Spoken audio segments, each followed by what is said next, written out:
dear beloved, Boss Mike Cervera. Education. O, kita nyo mga kababayan. Etong si ano, sino to? Si Bam Aquino. Oh. Bumingo talaga ako eh. Oh. Education, Oh. classroom, internet, Oh. flood control. Oh. The speech of the president was interesting to me kasi Kita nyo mga kababayan ko, puring-puri nila si Pangulo. Yung nagselos na asawa ko sa'yo. puro daw ako, Mike Cervera. wag naman. Gusto nyo, tigil ko na to eh. Ha? Oh, itigil ko na. Sir Mike, zero billing ang hospital bill namin sa PJ. Di ba? Sabi ko naman sa inyo eh. Zero billing na. Huwag lang kayo pupunta doon sa mga private hospital na hindi sakop ng gobyerno. Kita nyo mga kababayan ko, oh. Makita nyo ha, itong si Bam Aquino mga kababayan, todo na ang puri kay Pangulong Bongbong Marcos. Pikon na si Libayan da. Sige nga, ikwento nyo na lang mga kababayan ko ha. Tapos bibigyan na lang ng reaksyon nakakahumaling manood kay Boss Mike, sabi ni Miss Au, hindi naman. Wala nang kwenta ngayon Sa totoo lang ngayon, walang pumapasok sa isip ko. Oo, wala. Kaya random na lang to. Eto na, pasok. bumingo talaga ako eh. Education, classroom, internet, flood control. The speech of the president was interesting to me kasi ang rami niya nabanggit na gusto ko rin gawin. Nabanggit Kita nyo mga kababayan ko, si Bam Aquino pinupuri na si Pangulo. Baka mamaya magkatotoo na yung prediction natin, ano? Na baka mamaya mga kababayan sa 2028 election, mga kababayan, ang Marcos at Aquino, abay, mag-unite na. Kita nyo? Sa tingin nyo, mga kababayan. Baka eto na yung matagal nating kinahihintay na magkasundo na ang Marcos at Aquino.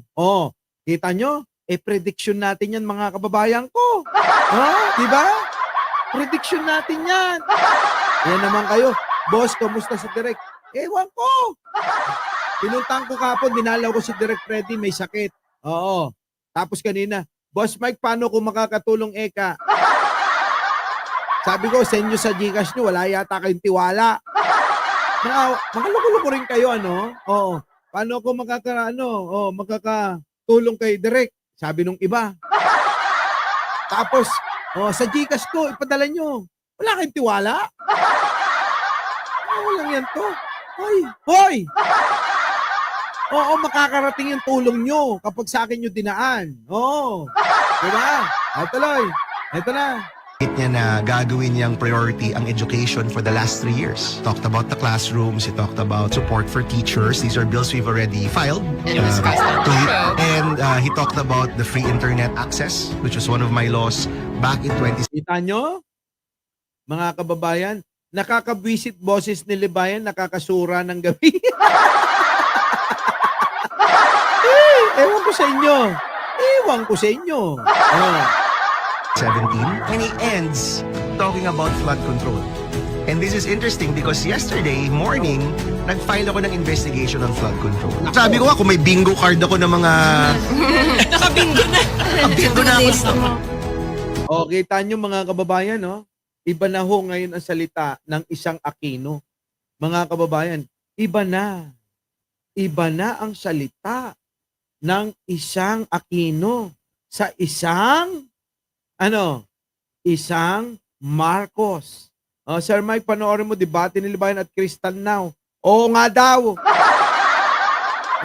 Dali. Panoorin ko nga. Butik na yan eh. Ano na?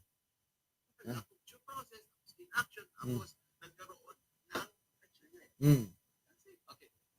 Yeah, so I like that. You broke it down into 2 points: inaction and lack of due process. So again, I don't know if you agree or not, but we're going around in circles with the inaction and the lack of due process because sa inaction, sinabi ko nga.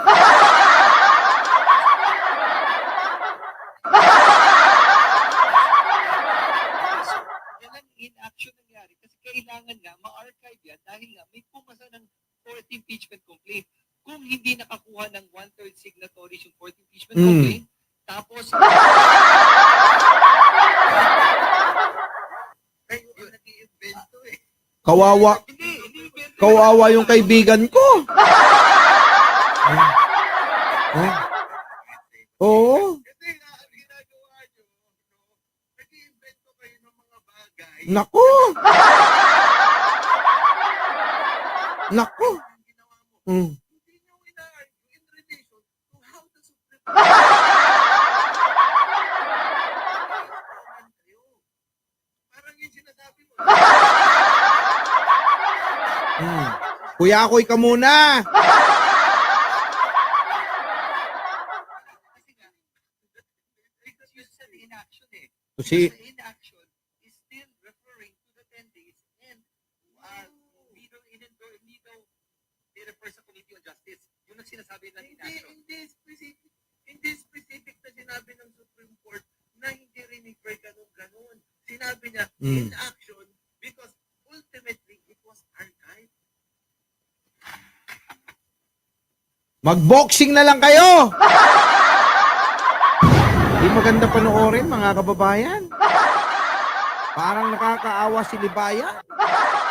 Para bang pinipilit niya na lang yung katwiran niya. Nakakainis! Parang ano ba, mga kababayan, ano? Akala mo talaga, top notcher ang datingan. Repeater naman. Oo.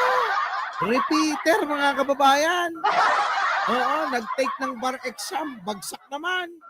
Tapos mga kababayan, nag-take ulit, hindi ko lang alam kung totoo yan, ano. Oo, sabi ng ating bugbit mga kababayan eh. Sabi, bagsak naman yan. Oo, nakailang take yan. Sabi. Oo, tanungin mo nga, Kristan, kung totoo yon. Kung totoo na, nag-repeat ba ng board exam? Ay, bar exam. Oh, bar exam pala. Oh, ano? Tanungin mo nga. Kasi kung akala mo talaga, oo, batikusin ba naman yung mga, ewan ko dyan. Basta ako, mga kababayan, dito na lang tayo. Kay Bam Aquino. Syempre, kailangan may i-flex naman tayo. Alam niyo po ba, mga kababayan, yung sinasabi ko sa inyo, yung tinalakay ko nung nakaraan, eto, pansinin po ninyo. Nakita ko kasi shiner ni Mark Ramos.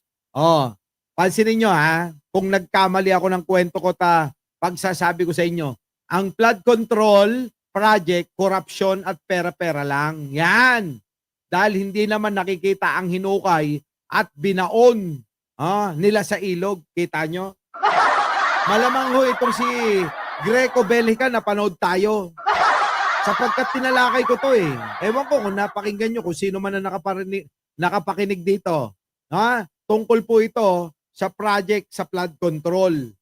Diyan ho tumitiba yung mga kontraktor at yung mga hinayupak na mga magnanakaw na mga congressman na mga nakatanggap ng para sa budget ng flood control. Yan! Mukhang ginaya ako ni Greco Bellica. Di ba?